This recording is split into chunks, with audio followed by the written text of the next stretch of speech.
ایک بڑے اور پرانے سے محل نما گھر میں 4 بہنیں رہتی تھیں، ہنا، ایمن، سدرا اور ان کی سوتیلی بہن اسما۔ ہنا، ایمن اور سدرا بچپن سے ایک دوسرے کے ساتھ کھیلتی تھیں اور ان کے پاس ایک خوبصورت ڈول ہاؤس تھا جو ان کی دنیا تھی۔ وہ اسے بڑی محبت سے سجاتی تھیں اور اپنی گڑیوں کے لیے فرضی کہانیاں بناتی تھیں۔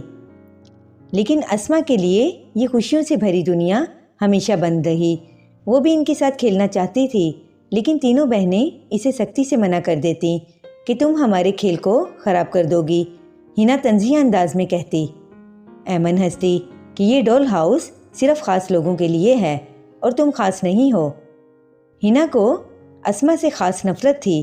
اسے لگتا تھا کہ اسما ان کی خوشیوں کو چھین لے گی، اس لیے وہ ہمیشہ اسما کے خلاف بہنوں کو بھڑکاتی رہتی۔ اسما کو موقع دو گی تو وہ ہمارے ڈول ہاؤس کو تباہ کر دے گی، ہنا نے ایمن اور سدرا کو سمجھایا۔ دونوں بہنوں نے ہنا کی بات مان لی اور اسما کو اپنے کھیل میں کبھی شامل نہ کیا۔ اسما بیچاری اکیلی بیٹھ کر کھڑکی سے بہنوں کو کھیلتا دیکھتی اور دل ہی دل میں دعا کرتی کہ شاید ایک دن وہ بھی ان کے ساتھ کھیل سکے گی، مگر ہر دن اس کی امیدیں ٹوٹ جاتی۔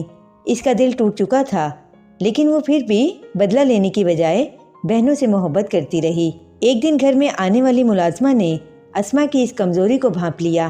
وہ اسما سے نفرت کرتی تھی اور بہنوں کو مزید لڑانے کی سازش کرنے لگی۔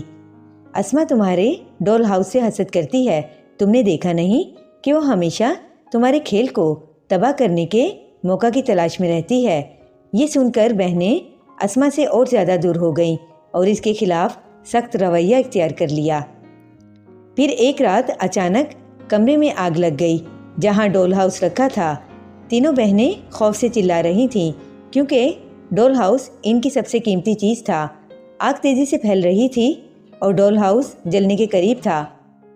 اسما نے اپنی جان کی پرواہ کیے بغیر کمرے میں دوڑ لگائی اور ڈول ہاؤس کو بچا لیا۔ اس کے ہاتھ جھلس گئے، لیکن اس نے ڈول ہاؤس صحیح سلامت بہنوں کو دے دیا۔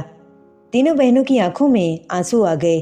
ایمن نے اسما کے ہاتھ تھام کر کہا کہ تم نے ہماری سب سے قیمتی چیز بچائی اور ہم نے تمہیں ہمیشہ غلط سمجھا، ہمیں معاف کر دو۔ سدرا نے روتے ہوئے کہا کہ تم تو ہماری سب سے خاص بہن ہو۔ اسما مسکرائی۔